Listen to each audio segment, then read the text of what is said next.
Hi, I'm Steve. This is Pat. We're here to answer questions. What are we calling this format anyway? Just question and answers on Live Q&A. I'm Fran, by the way. We were just talking to Pat. live Q&A. We have no title for it, but we're just here to answer whatever questions you have. Yeah. So I think we had like 15 or 16 ones that came Yeah. in already. So let's get started on those and work our ways to any questions that anybody may have. All right, let's go to the first one here. So first question from Sherry. Will you compare the cost benefit of buying high-end best to average brand best? So really kind of, sometimes we structure these in different categories too, where you have kind of maybe like luxury, affordable luxury, and maybe some of the benefits of going from one to the other, and what is a customer? Is it worth the upgrade? I think too is kind of what that question alludes to a little bit.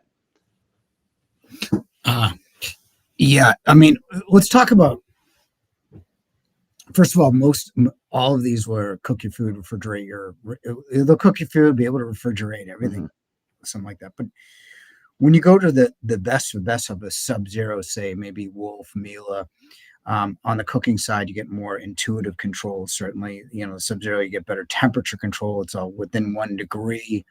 Get that shallow depth or integrated, which you can get shallow depth in any of the average brand best.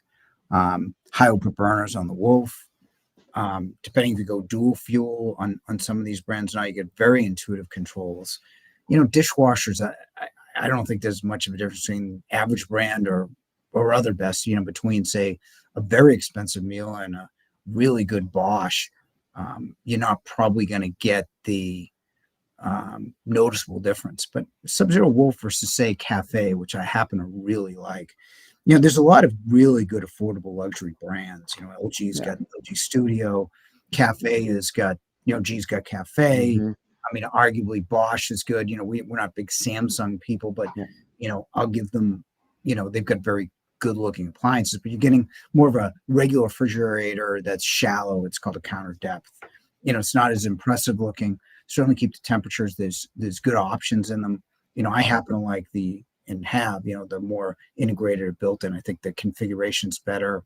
But still, even when you're looking at, Cafe or regular ranges, you're looking at typically 30 or 36-inch ranges, maybe in some of these brands. But the pros are much better in terms of features and output. And again, on the best brands, you're getting different features like steamer speed ovens. Of course, you can always add, you can always add an affordable luxury component to a luxury kitchen like a dishwasher, or some of the best like a steam oven to an average brand. But really, all these questions end up in one place: is what do you like? How are you going to use it? Typically people have your budget in mind, and that dictates some. And that's how I really start the conversation. Basically, Sherry asked a question, I give it back to her: is what does her kitchen look like, and how is she going to use it, and what's important to her? And then we build from there, and it's different for everybody. So that's just like you said. Yeah, I mean, that is the number one question back. What's the most important thing to you? The question, yeah. So perfect. Let's go to the next one. All right, next question comes from Andrew. Best full-size ventless dryer or tower combo? Well, that's a pretty easy one for now. Yeah. Whirlpool had theirs out years ago, but did you know you needed a service person to clean the lint out? Yeah, so not very convenient. You'd have to call a service guy just to clean the lint from the back of the machine. Right now, there's really only one full-size ventless dryer, and I assume that's a heat pump. That would be the LG, and it's brand new. I'm sure GE will be back. You also have the combo washers and dryers. We have Samsung, LG, and GE, which are, GE's been out for 18 months. Samsung about a little less than a year, and LG about a year. And then the ventless towers with heat pump. LG is the only one that has those, I think. Samsung should come out with theirs very soon if it's not out yet. And I think in full size in general, you'll definitely start to see more of those full size ventless dryers on their own. And I think just with the efficiency of the heat pump, like you said, I think this Yeah. is something that you're going to see a lot more from a lot of different brands. Yeah, I really think heat pump is the way of the future. You don't have to vent. You are circulating air through a compressor, evaporator, and heat exchanger. It is far better than pulling air out, exhausting all that energy, Yeah. and keep on doing that. I mean, certainly in the Boston area with high utility rates, I calculated it around $150 a year easily. Yeah. So I really think people should be looking at that. Definitely. All right, let's go to the next one. Next question is from Chris. What do you think of the Samsung Flex? In what way? From a product standpoint, when we talk about the Flex, I'm assuming the 4-door, we could be talking about the drawer too, right? Yeah, and even the oven, maybe the Flex oven as well, where you kind of have the dual or single oven. So there's a few different things with that Samsung for All right, we'll sure. do both. Yeah. Why not, right? In terms of refrigerator, I love the Samsung Flex, and they have it in a bunch of different things where you could basically how it's flexed is the bottom panel can be refrigerator or freezer, which I think is really smart, especially if you don't freeze much. You can make it more refrigerator, or you can leave it as freezer. And they do that in a drawer, and they do that in a 4-door. I like it. I like it a lot. I like Samsung refrigerators, except for one thing we'll get back to. The Samsung Flex stove is another really good idea. You get a lot of good technology from them, except that you can't keep many of the same. So if you're cooking in both, you got to read the manual on page 17 and 18 to tell you all the things you cannot do. Like you can't keep them at distinct temperatures, at different distinct temperatures in the different compartments. So you got to be careful. As long as you're okay with that, it's a really good idea because you can add that smart divider, right? And make two, or you can take it out and have one larger one. It's 6.3 cubic, which is tied with LG as the biggest single. Now the problem, Samsung's had isolated ice maker issues, and their service is not good. And I know this to be a fact. I always theorize it because the number 2 guy in their whole service umbrella works here, right? He's our assistant service manager. So I know all about that. I know all about and that's true of anything is, people are so inclined to buy features and benefits, as you should, but there's a whole other part like delivery, installation, and service that have to be part of your decision making on the purchase side, because that's the stuff that'll drive you absolutely crazy. Yeah, so like Samsung, always innovating, always have some new fresh ideas and things like that. And with like back to the oven too, it's nice because it's trying to give you the best of both worlds, but maybe it falls short a little bit when it's trying to do that. It's not necessarily giving you 2 full ovens that you can use anyway. So it's definitely some caveats you got to look at there. All right, next question. This one is from Lee. What is the lead time? A popular question we get sometimes here. What is the lead time for induction appliances? Right now, pretty good. Yeah. Right now, very good. Last year they had a problem with drivers, induction drivers, like a generator, a part that nobody had a couple of years ago. So you were looking at a 6-month lead time. Right now, are there any problems? Nobody's complained to me lately. Yeah, no, I'd said lead time in general. And again, like always, there could be a random piece here or there that's on a back order. And of course, there might be a certain model, but in general, that induction category, or most categories at this point, inventory is pretty good. Yeah, for now. We have the whole tariff question coming up, right? Yep. People forget that a lot of spare parts, like parts that you need in these things, come from China. So you're going to tariff them or create supply. We're going to create, if we get in a war with the Chinese, and this is not for me to say it, this is not a political conversation one way or another. We're going to be in trouble from a supply chain point of view on pretty much everything. So we'll see. January 20th. How far away is that? 11 Yeah, we got less than 2 weeks, so we'll see what ends up happening. Because and that was a good segue into that topic, and that was something we wanted to discuss too, because it's a question that we're getting all over the place from our customers in the stores, online. Are the appliance tariffs, and like what effect will that have?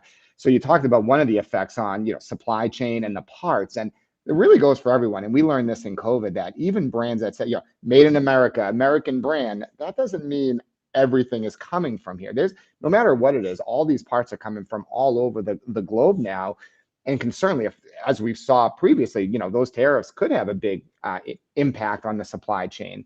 That and the pricing as well, where we're starting to see some of these manufacturers really kind of having price increases, and we've seen that certainly kind of early this year on a lot of the premium and non-premium brands, really all over the place. We don't know if that could be impacted even further if tariffs do become a big part of this year and coming up. So well, everyone's having big price increases, so I think they're anticipating that. It's really funny. They threw, in the last go around with this, it was all on washing machines was like the big thing, right? And it's definitely targeting GE, Samsung, and LG. And what all those companies did is they built plants, and which I think is a good thing. Samsung's got one in South Carolina, LG's got in Tennessee, GE is big in, I think, Kentucky. Yeah, they built washer plants, and so the company that was really struck by it was Whirlpool, which is the domestic brand actually. So I think it's something that people need to look at. What I would do is you come up with a quote and check in with your salesperson on that quote to see what's happening in a real-time basis. Well, I'm sure we'll have content on that too. So yeah, and how you can lock in those pricing, and when you have to take delivery, what happens with the product, is it stored? A lot of questions that we always try to coach consumers to ask when you're kind of in that process too. Yeah. What else we got? All right, next question. This one is from MT. Any cabinet considerations for appliances? Not really. You have to buy appliances before you get cabinets. But that said, appliances fit cabinets. Like there's no such thing as a 38-inch stove, except we'll get to some foreign appliances in a second. But dishwashers are 24-inch to fit a 24-inch cabinet, right? Refrigerators, most refrigerators are 36 to fit a 36-inch cabinet. There's not like there's no custom appliances except for custom appliances like La Cornue and Cornu Fay or La Conche. If you go that way, those are custom. We'd have to design your kitchen around those items. But really, for dishwashers, refrigerators, most stoves, and everything, it fits cabinets. We don't have 27-inch dishwashers, right? There's no custom made appliances that it's all made to fit standards, cabinet standards. All right, let's go to a live question here. So we have a question from, hopefully I'll get this right here, Kanchanok, who says, what appliances are the best to splurge on? In my opinion, microwave is the worst to splurge on since they all essentially do the same thing. What do you think? Well, the question is, what do you think? Yeah, exactly. Yeah. And really, you splurge on what you use. For me, the appliance that I like the most, and I'm so glad, we just hired a chef for the store. He's going to show me how to use it better. Is a steam oven. I honestly believe that is the best way to cook. I have a microwave. I never use it. I'll wait the extra 8 minutes so the food, the way microwaves work, and you're right, it's not a good thing to splurge on, is it basically targets moisture. And so that's why everything's dried up. Steam is the reverse, where it adds moisture and everything's so much more flavorful.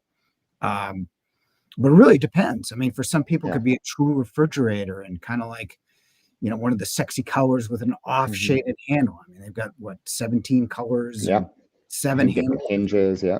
It could be a stove, but typically typically people aren't splurging. Dishwasher is a nice splurge because it's only a couple $100 to get something a little bit better. But I think really the two categories are some kind of cooking and some kind of refrigerator, whether it's definitely drawers or some kind of speed or steam. Coffee maker's a nice splurge. My sister Hmm. loves her coffee maker. I was going to say that one too. Yeah. And we So do see really, that for sure. Yeah, you definitely see that where a customer's like, you know what? I love to cook. It's the most important thing to me. I'm going to splurge on a 36-inch professional range, but everything else, and that depends on that person. If you love to cook, if the refrigeration's the focal point, it could be aesthetics, it could be functionality, but certainly we definitely see where people kind of find that one area to splurge on. And coffee maker is a really good one, especially for those people that love the coffee. That is absolutely a nice splurge. yeah, there was a live question on the Vent-A-Hood versus other hoods. Hmm. I think we should answer it. We don't really sell Vent-A-Hood anymore, but we did for 20 years. And yeah, there you go. There's the question. Thank you, Pat. What are your thoughts on Vent-A-Hood versus other hoods? Vent-A-Hood is one of the most complicated things to buy. I mean, it's venting and everything else. Its value prop is it's got the magic lung blowers that force the flames down and don't go in your vents, which is a problem, because once it goes into a vent, it's hard because grease typically is in a vent. That said, that stuff doesn't happen really all that much, if ever. The problem with the magic lung is it's really hard to clean. You have to snap it off still and clean it that way. I think it's hard to vent. I think it's hard to order. I think it's really antiquated in the look of design. When you look at, say, we Dennis McDonald's our sales manager, but he is a vent. This guy thinks about vents like nobody I know, and he designed our hoods, which have the baffle filters, which are restaurant filters. So, your flame probably aren't going to go through a baffle filter. It's got updated lighting. It's got updated design. It's seamless. There's no screw points or anything else in it. I guess really what it comes down to is whether you believe the magic lung and whether you think you cook in such a way that a flame could be an event. But I understand it. I just, aesthetically don't love it or aesthetically like ordering it. But it's up to you, really. As long as it has enough CFM to do the job, which is really all I care about. How it looks is really your call. Yeah, so that in the capture area, like you always talk about. It's like you got to, the vents are there to do a job. You got to make sure it's got to do the job. Fine. Yeah. Whatever. I just think it's a really hard appliance to buy. All right, what else we got? Let's go to Victoria. We have a question from Victoria here, and she says, I had to replace my 30-inch monogram convection oven. I wanted a Wolf, but found my cutout opening was about 3/4 inch too small. Would have had to alter my custom cabinetry. Surprised it was not an easy sub. And that's something that you can definitely see when you're replacing built-in appliances, later down the line. So whereas these are all 30-inch, the wall of it may be 30 inches, but the cutouts are definitely going to be unique, really, with a lot of brands. So that's something you can certainly run into most times, depending on your cabinets. If the appliances are installed flush, can certainly be more difficult. But most times you should have a little bit of wiggle room to make those adjustments to fit a replacement piece. But that is absolutely something that you could have an issue with is a replacement down the road. How we do it with our installation team is, we definitely try to come out ahead of time, look to see the space that you have. Sometimes the height can be a little different. The width can be a little different as far as the cutout goes. So while we talked a little earlier, is the appliances really fit standard cabinet sizes, the actual cutouts, like the interior cutouts where those fit, can certainly vary. But you should still be able to make that work most times, depending on how much wiggle room you have there in those spaces. And it sounds like with custom cabinetry, it can certainly be a little bit more difficult. It could have also been maybe something that you had flush inset there, and sometimes those definitely can be a little bit tougher to make that to work with a replacement piece. Yeah, the other thing is, with installation, if you really wanted a piece, is you can build it up and cut stainless steel or glass to make it similar looking. And like I said before, 30-inch ovens fit a 30-inch cabinet, which it technically does, but it's just the widths and the heights can differ between brands. Yeah. But nothing is impossible, if you like the aesthetic. I see you got the French door monogram. Yeah. Good piece. Yeah, definitely. All right, let's go to the next question. Next one comes from Bill, and what's the most reliable all gas 30-inch stove? Well, we only, we service what we sell, so we've pretty much edited most brands. So, there's an online dealer that's got 144 brands or something like that. We only have, 19? Mm-hmm. Because you don't need 144 brands. If you're saying one's the best, you don't need 140 other ones, right? So I would say right now, I'd say LG would be there. We do reliability reports. You can check our blog, and we do sales versus service visits, and put a percentage on it. And the lowest percentage this year is LG. Mm-hmm.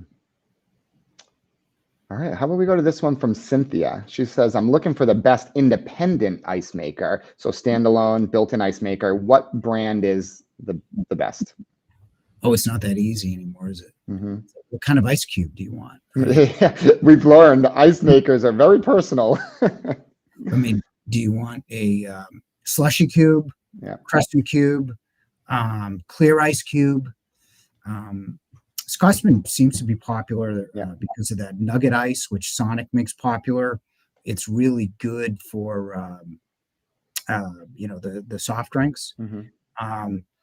Clear ice, there's a bunch really, and then you can get, is there any ones that have the what do they call craft ice in an independent ice maker? I don't not like that, like the LG has with the big ball ice, the craft ice. No, nothing that I've seen. It's really kind of like you get the top hat, the barrel cubes. You definitely kind of get those. They have some with the traditional crescent ice, and then definitely that nugget ice for sure. Yeah, what you could do is get like the SKS or the Thermador regular refrigerators. The built-ins will give you craft ice or diamond ice, which is the bigger cubes. So it doesn't dissolve in the ice as much. So you taste more of the cocktail, less of the ice. And then you get a separate ice maker with whatever kind of cube you want. Now, before you buy this ice maker, you have to realize that these things need to be cleaned. Yeah. I think twice a year. Yes, definitely. Depending on use, which could be more, depending on how often you're using it. So find someone that can clean it for you. Yeah. And if you're not willing to clean it, don't buy one. Yeah. Just don't buy it. Summer on Nantucket. Well, Ray, we have opening a store in Nantucket. What, in April? Yeah, a couple months. See you there.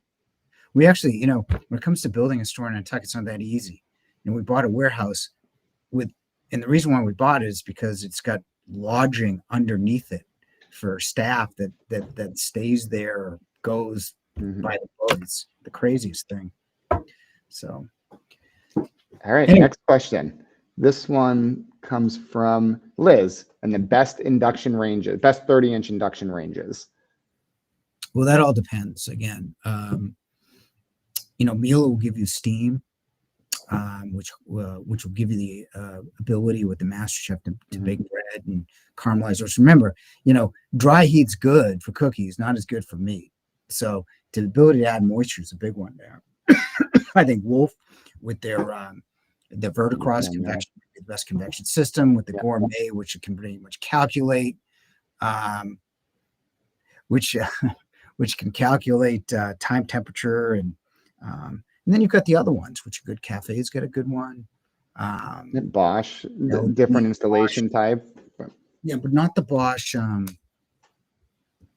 Not the Bosch SMEG unit. The Bosch benchmark has the nice flex induction zones there in the 30-inch range. Overlaps the counter, so really unique as far as kind of how that installs versus really it's really how they all used to be, but now they're kind of going away, and they are the unique one now that kind of has stuck with that so far. But yeah, that's a good one too. So you have different options depending on what you want as far as an induction range. All right, next question. This one is from Patrick. Why am I not hearing much about steam ovens lately from anybody besides Steve? We were just talking about these. It's really simple. You go to and this is not, I'm not denigrating anybody here, most of the appliances are sold in box stores. I mean, let's be honest, I think 59%. So with that in mind, you're not getting steam ovens in 59% of the outlets where you typically buy appliances. you shop online, typically you'll get a row of steam ovens, but no one will tell you how to use steam ovens. You get very few people that actually buy them and use them to be able to convey to you why you should be buying it. So it's no surprise here. We've always used them in the store, which is why we like them so much. And we're going to be using them a lot more in the stores very, very soon. So that's why you're not hearing it. All right, next one comes from Helen. Cooktop on the island versus on the wall and counter, designing for 2 cooks. Okay. Well, designing for 2 cooks. And what are these cooks going to be doing? Are these cooks going to be doing the same thing, different things? One of the really kind of like the nice hacks, is if you look at commercial appliances, they're designed in such a way because people going back and forth all the time, right? You got multiple cooks in multiple places. First thing you might want to consider, just to answer this question, because it is a little vague, because typically cooks don't do the same thing. You've got, so if they do the same thing, you need 2 separate ovens if you're cooking at the same time. Right? But if you don't, Victoria bought a French door oven, and the way that's designed is it's short. Sorry about that. It's short doors, so you can get by in an island, right? So you typically talk about that. I like for 2 cooks' kitchens, 2 different sinks, right? You can do refrigerator drawers, different stoves, different stove tops in different areas. It's also, I'd have really, that question, I'd have to talk to Helen directly to be able to talk to design a kitchen that would be good for her and whoever cooks with her. So, but yeah, and I think general ideas. I say kind of one thing too on like if you're just looking in general, cooktop on the island versus on the wall. I think it's always better on the wall because I think ventilation can definitely is much easier to vent when you're on a wall versus on an island. So that part, just for the ventilation and functionality, I'd always say the cooking is best on the wall, just because of that fact. For the ventilation, it's much, much easier. And then, like I said, like you've always said too, like maybe you move the cooktop to the wall and then you can move a sink to the island and have that and be able to kind of really open up the kitchen a little bit and be able to function and move around a little bit too with multiple people. But I think the cooking on the wall makes more sense than the cooking on the island, just from a ventilation standpoint. No question about it. If you're going to cook in an, if you're, if this is an entertainment type situation where you want to entertain by cooking to your friends, fine. Just put an overhead hood. But knowing that overhead hood can only be vented one way, you got to plan it like almost for new construction. And I think I like having the sink in the island because you can vent more. You can, we used to be in the lighting, right? Business, you could do much more lighting in an island and have a much nicer looking kitchen and have more venting possibilities to put in. I'm not really keen on stoves and island unless you're venting with a bigger island hood, which you may like the hood. You can do a wood hood. There's also some nice things you can do. It's just not my particular style. That tells us it's almost time to wrap up. Yeah, so we got one more question. What is it? So last one from Andrew: adding color without making the kitchen go out of style. Well, not going out of style means doing the same things everybody else did, right? Which is white cabinets with some kind of gray countertop and some kind of subway tile, right? And you can do that. You want to add, say, for me, it's adding a pop of color, right? Yeah. So a pop of color, and for me, it's always the stove, because the stove's always centralized in a plane, or most often centralized. That's where your eye goes. I think that's a great way to make your kitchen unique, even if you're doing the same stuff as everybody else, right? So I would do it there. There's some refrigerators that, True does a great job of that, of color. I mean, they, those racing car finishes are magnificent. But typically you don't centralize your refrigerator in the middle of your kitchen. Right. But it's up to you. I mean, again, it's your kitchen, your style. You buy what you like. But for me, it's definitely the focal point's always been cooking. Do that. Maybe do a nice, you can do a wood hood over it or a colored hood over it. and really make something kind of unique, not break the bank and not worry about style. It's when, it's a red stove in the middle of the kitchen's nice, but when everything else is red, Yeah. it's because we've done it at Yale. We've had green, blue, red, and over time it just becomes too much visually. So. Yeah, and we definitely see that with adding that pop of color with a range. I mean, we see that a lot now. And like you said, I mean, really price points kind of all over the place between brands like G, Cafe, and Blue Star and La Cornue. There's really a lot of options there to add some little pop of color, whether it's cooking or refrigeration for sure. One last thing, for people with kids worrying about them being burned,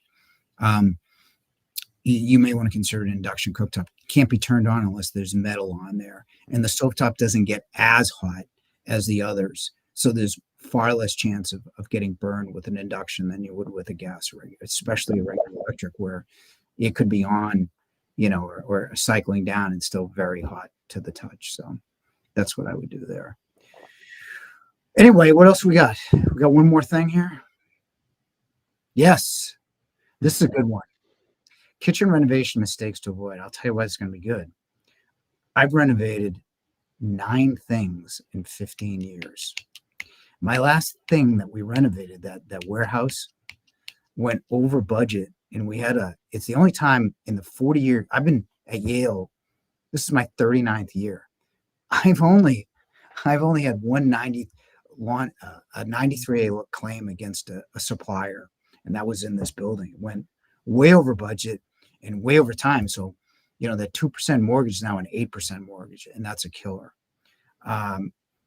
We've had all sorts of problems that I've been involved with. So what we did is I've come up with a framework that I should have listened to make sure that that you folks don't have the same problems I did. And once again, it's free. It'll take me about 30 minutes to bare my soul and tell you what you shouldn't be doing. So you can go and really have a successful renovation. And we do cover tariffs, we do cover contractors, and all the various pain points that have hurt me over the years. So it's something I think, once again, it's free. So there's the QR code for it. So, and we'll send some more information on it. All right. I think that's it for today. That's it. That's it. All right. When's the next one? A couple weeks? Yeah, a couple weeks from now, we'll update that date. But yeah, we'll be ready to go in another few weeks. Get your questions ready. Send them over early, live. We love getting your questions, and definitely keeps us on our toes. So keep sending them over.